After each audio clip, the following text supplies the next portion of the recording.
A visitor would not have suspected the mansion's secrets from its outward appearance. Though its facade had deteriorated, with chipped paint, shuttered windows, and an iron gate frozen with rust, it still stood with an unspoken dignity overlooking the last bend of an abandoned lane. Local rumor insisted that anyone who passed too close to the property felt an overwhelming sense of unease, a prickle at the back of the neck, and a sudden coldness in the wind. Even crows, known to perch on nearly every rooftop in the region, kept a wide berth of these decaying eaves and turrets.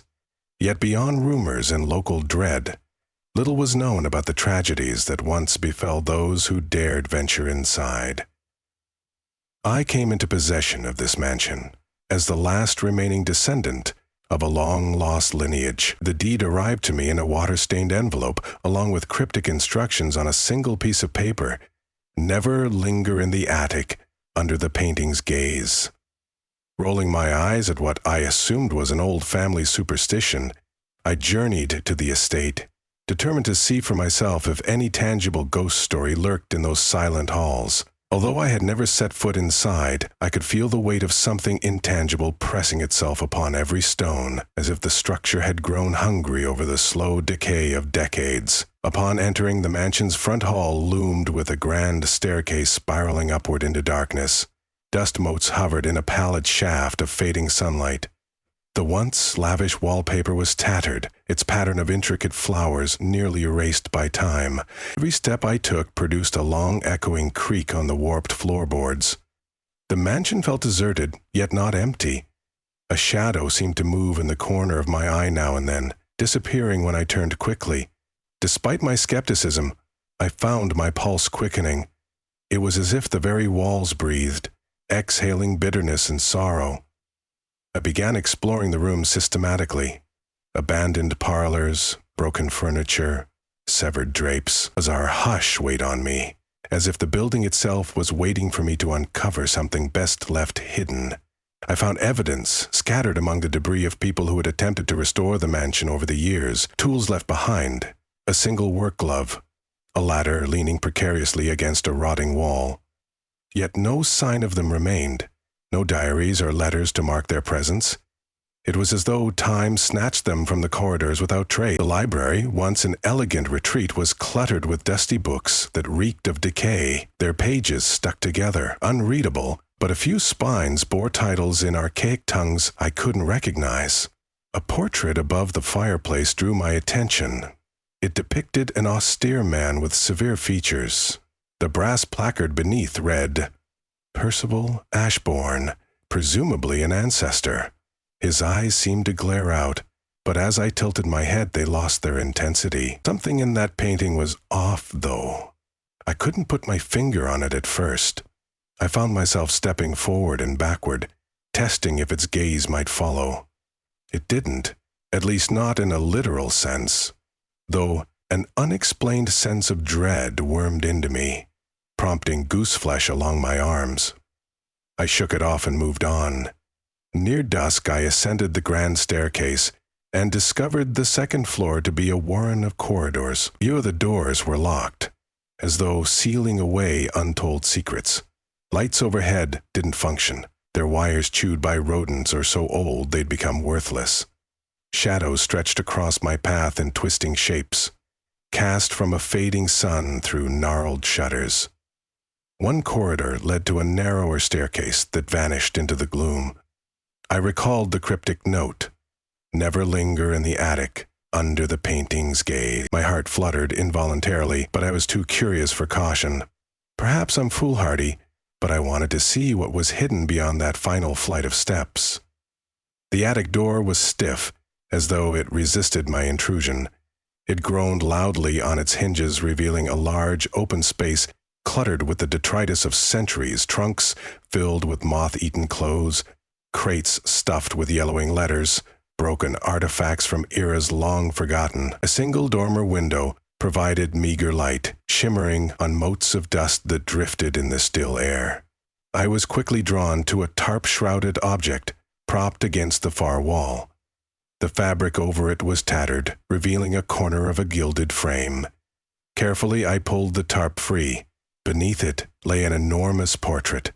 The figure within was a young woman, dressed in the fashion of a past century. High collar, a dark bodice with elaborate lace, and a watchful, regal expression. The painter had captured her with terrifying realism. Although the paint had cracked over time, her aura felt unnervingly alive. Her eyes were the strangest part. They were dark, nearly black, and the glint captured by the brush seemed to move, to reflect a flicker of candlelight. Despite the gloom, those eyes appeared luminous, as though they emitted their own malevolent glow. I found myself rooted in place, my eyes locked with hers. The cloying smell of dampness and rot washed over me as I examined every thread of the elaborate dress, the subtlest shadows highlighting the tilt of her chin. I could have sworn her pupils dilated as I studied the portrait, and I felt a nauseous wave of dread. Silently, I backed away, but her gaze felt insistent. There was an unspoken promise in that look, an implication that once recognized, it would not easily release me. In a moment of panic, I dragged a sheet of nearby cloth over the painting to abate the suffocating sensation that her stare provoked. Yet, even veiled, I knew there was no escaping the power behind those painted eyes. I descended the attic stairs on shaking legs, determined to make sense of what I had just encountered. In the grand hallway, my agitation took physical form as I rummaged through a few more abandoned rooms, searching for some clue to the painting's origin. Evening was upon me, and the house grew disconcertingly dark. The wind outside picked up, rattling the old glass. I felt as if the mansion were whispering, urging me to leave, or perhaps urging me deeper. I chose to rest in what had once been a guest bedroom, setting my suitcase on a rickety bed frame. Yet as I tried to sleep, the memory of those impossible eyes haunted me. Each time I closed my own eyes, I could see them open. Glaring with hungry intent, I drifted into fitful dreams. I found myself standing in the attic again, this time with only the glow of a single candle. The painting stood uncovered, and the woman's expression had changed. Her lips were curved into a soft smile, though her eyes burned with malice. A voice whispered my name, hissing it slowly, almost lovingly, until it turned to mockery. I tried to run, but found the exit vanished. The attic was endless, its walls melting away into corridors that led nowhere. The woman's laughter echoed, building in volume until I woke with a gasp. My chest felt tight, and sweat dripped down my forehead. The house was silent, but the scratching of the wind at the eaves reminded me that I was not alone. The next morning, determined yet frightened, I searched every accessible room for historical records. Eventually, I found a battered trunk in a smaller side chamber. Inside were old letters, diaries with broken locks, and a few scraps of official documents. Most were illegible from rot or dampness, but a single journal was relatively intact. Its first entries dated back nearly 2 centuries. I scanned the fragile pages. The handwriting, spidery and faint. The final entries mentioned a sudden illness. She has grown unstable. Her eyes, they seem to follow me even when she sleeps. The painting, oh, God help us, the painting. The words ended abruptly, stained with what might have been water damage or something darker. Piecing fragments together, I learned the mansion belonged to the Ashbourne family, famed for their wealth and influence until scandal and tragedy consumed them. Rumors of occult experiments surfaced, particularly revolving around a young woman, Amelia Ashbourne, who was said to have an otherworldly talent. She painted self-portraits that were rumored to be enchanted, capturing more than just a likeness. Some suggested she dabbled in black rites. Sealing part of her soul within the brushstrokes, local folklore said that after her untimely death, the portrait retained her as it followed her heirs, each succumbing to madness or disaster. The image became an omen, a prophecy that no descendant could escape. This knowledge ignited a new terror in me. If I were indeed the final heir, did that mean the malignant spirit within the painting was now focused exclusively on me? I recalled her intense stare, how it pinned me against my will. Perhaps it was an overactive imagination, but the words on the page seemed to affirm every sinister reflection in those eyes. Despite my dread, I felt helplessly drawn back to the attic, as though her presence compelled me. With great reluctance, I made my way up again. Daylight streamed in weakly through the attic window, illuminating dust-laden beams. The tarp was still in place, but I felt that it had shifted, as though lifted by an unseen hand. My heartbeat thundered. I forced myself forward, gripping the edge of the cloth, and peeled it away. The woman's face was, of course, exactly as I remembered. Yet somehow, her expression seemed more vestigial of a cruel triumph. Her eyes glistened. I could almost hear an exultant sigh as they seemed to settle on me.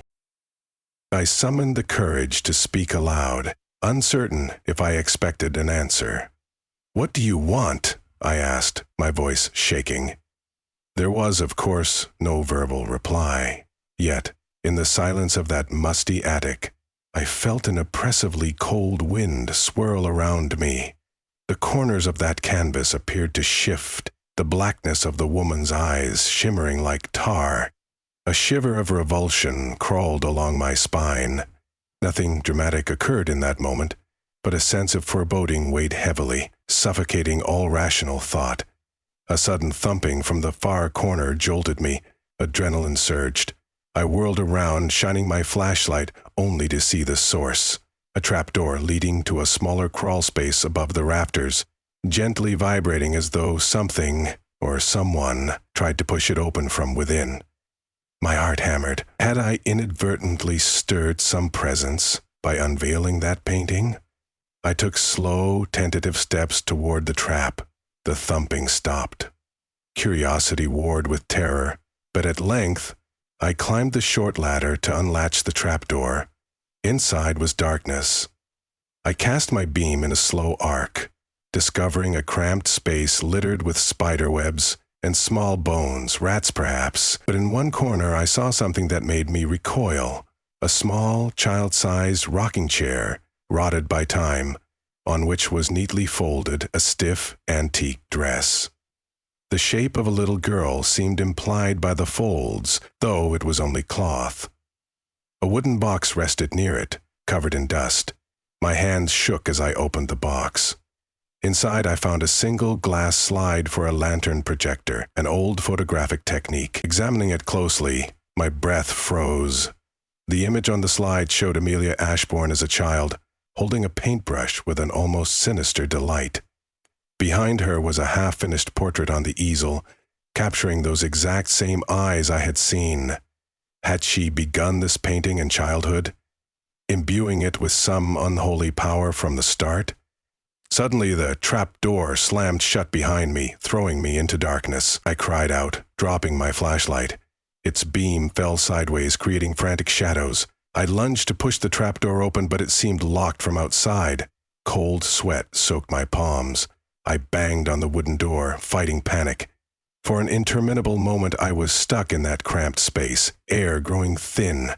Then, as swiftly as it had locked me in, it released.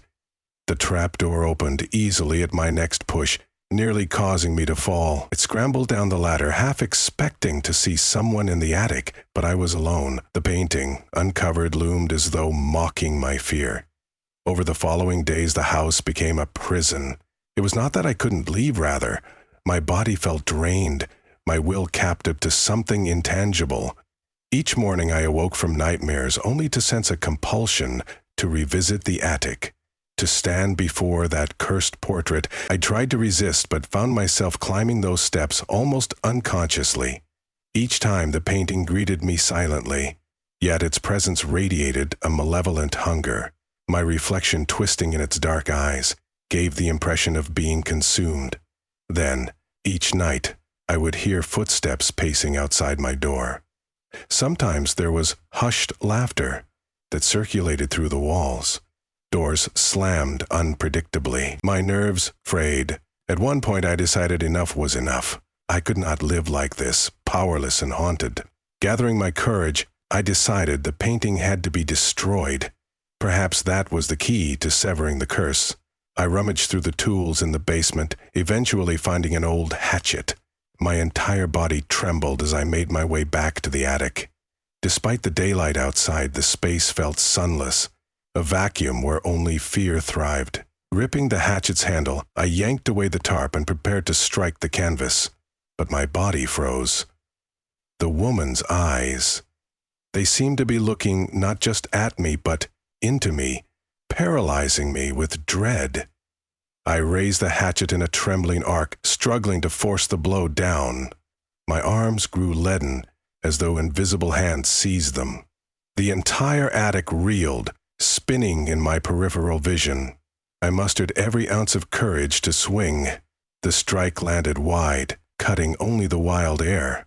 The painting seemed to sway, and I swear I heard a distorted, feminine shriek. Panicked, I aimed again, but my heart lurched in my chest. A searing pain flashed through me, sending me staggering. The hatchet slipped from my grip, clattering to the floor. Gasping, I slumped against the wall. The painting remained intact, its subject's eyes glowing with renewed intensity. I could almost feel her triumphant scorn. My attempt to destroy her had failed, and she had lashed out through that cursed bond, punishing me for my insolence. Overwhelmed, I retreated, descending to the lower floors. Daylight brought no consolation. Numbness settled in my limbs, and a feverish ache infused my head. My every thought spiraled around the painting, as if a tether bound my mind to it. This was not merely fear. It was a compulsion so strong, so deeply embedded that it felt unstoppable. Perhaps the fate of my ill-fated ancestors was now upon me. Sleep provided the worst horrors. Scenes of the mansion in ruin, with corridor walls dripping black tar, played endlessly. Emilia would appear from shadowy corners, voice echoing in the distance, calling my name with sweet malice. I'd see her in the painting, alive, stepping out of the canvas, her eyes fixed on me. My only escape was to jolt myself awake, panting and sweaty, heart hammering as though it might burst. Each morning I felt more frayed, my life's threads unraveling under the weight of that malignant presence. On what felt like my final day, I dragged myself to the library, determined to find any ritual or clue that might help me. While rummaging through the scattered books, an old tome fell from the top shelf. Its title was in faded gold lettering, unreadable, but the inside seemed to hold instructions for exorcisms and banishment rituals from centuries past. Some pages referenced paintings used as vessels for restless spirits. My pulse quickened. The instructions described a process to sever a demonic spirit from an object. The spirit must be confronted in its lair, a sacred barrier invoked, and the painting's canvas cut with a consecrated blade. My hope reignited. If the hatchet was not enough, perhaps a relic or blessed instrument might do it. I realized such a relic might exist in the old chapel, rumored to be on the property's grounds. Searching behind the mansion, I found the small, decrepit structure. The stained glass windows were mostly shattered, the door hanging off its hinges. Inside, cobwebs draped over pews, and the altar was cracked, but behind the altar was a hidden drawer, and in it I found an ornate dagger. A faint silver gleam still adorned its blade, though time had darkened the handle. Latin inscriptions up the hilt suggested a holy vow. I held it carefully, noticing that, unlike everything else in this cursed place, the silver seemed untouched by tarnish. This was my best, and possibly only, chance. Night had fallen when I returned to the attic, clutching the dagger and a small candle for illumination. Clouds had swallowed the moon, plunging the mansion into deeper gloom. Each step toward the attic felt monstrous, as though my ankles were bound with lead chains. Still, I persisted, driven by desperation. Reaching the top, I beheld the painting in flickering candlelight. Emilia's face distorted unnaturally in the shadows, giving an impression of movement. Her lips seemed parted, as though about to speak. My heart pounded, the suffocating cold returned, making it difficult to breathe. I recited the Latin incantations as best I could from memory, voice trembling. At first, the invocation did nothing more than echo in the rafters. Then, The temperature plummeted further, the flame dancing wildly. An oppressive wind swept through the attic, tossing debris. I pressed on, gripping the dagger. The painting's eyes glowed red, a swirl of fury in those black depths. A phantom scream tore through the silence, high, inhuman, shaking the attic. My breath came in ragged gasps, but I raised the dagger, chanting desperately. Suddenly, the wind ceased, replaced by a suffocating stillness. Emilia's painted form twisted on the canvas, her eyes rolling back. This was my moment. I lunged forward, aiming the dagger. The blade's tip connected with the canvas. A sound like ripping flesh burst through the attic. I flinched, horrified by the organic quality of it. The canvas resisted with a sticky sensation, as though it had turned into living tissue. Summoning every bit of will, I forced the dagger downward, slicing a wide tear from top to bottom. The moment the painting ripped, an unearthly shriek reverberated, so loud I dropped the dagger. A gust of freezing air slammed me to the floor, and all went dark. When I awakened, sunlight poured through the attic's small window. Dust danced in serene beams, betraying no sign of the violent struggle from before. My entire body throbbed. The dagger lay at my side, and I saw the painting was tattered, the figure's features split by the cut. The eyes were lifeless circles of dried paint, devoid of that haunting presence. I felt overwhelming relief. Whether by divine providence or sheer force of will, I had broken the curse's hold.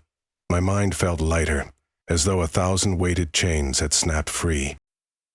In the following weeks, I worked to restore portions of the mansion in daylight, unafraid to wander the halls. The sense of malevolence was gone. The cursed painting, now irreversibly damaged, lay turned against the wall. Perhaps I should have burned it, but I couldn't bring myself to touch it again, and it no longer exerted any influence. I hired a small crew, paying them to haul debris from the premises. They too commented on the mansion's haunting aura, but it was subdued, as if the darkness that once thrived here had lost its lifeblood. Yet, one night, while wandering those halls, I found myself pausing on the second-floor corridor. I could have sworn I heard a faint giggle in the distance. Instinctively, my eyes darted toward the direction of the attic stairs. Nothing moved. A stray breeze, perhaps. I forced a laugh at my own jumpiness. Still, I closed my bedroom door tightly that evening, sleeping with the lamp on. The memories of Emilia's eyes remained etched into my mind, a scar of mental anguish. Time has a way of muting horrors. Over the next few months, I slowly renovated enough rooms to make the mansion livable. Each day, I discovered fewer reasons to tremble. The crows returned, perching on the roof, cawing loudly at dawn. At first, their cacophony startled me, but I took it as a sign that the unnatural hush was gone. Neighbors, those who once whispered about the cursed estate, sometimes ventured closer. Some even complimented my progress, though they never dared stay too long. Whenever I encountered a faint echo in the attic or a flicker in the corner of my vision, my heart would surge in alarm. But I reminded myself that the painting's evil hold was broken. I reasoned that the mind once subjected to terror retains echoes, illusions produced by trauma. Still, I kept the tattered portrait faced away behind a stack of boxes. I could not bring myself to dispose of it entirely, as if I needed a reminder of what nearly consumed me. It existed as a dead relic, with no more life than any other abandoned artifact. At least, that was what I told myself. Late one evening, I decided, for the sake of finality, that I would destroy the canvas completely.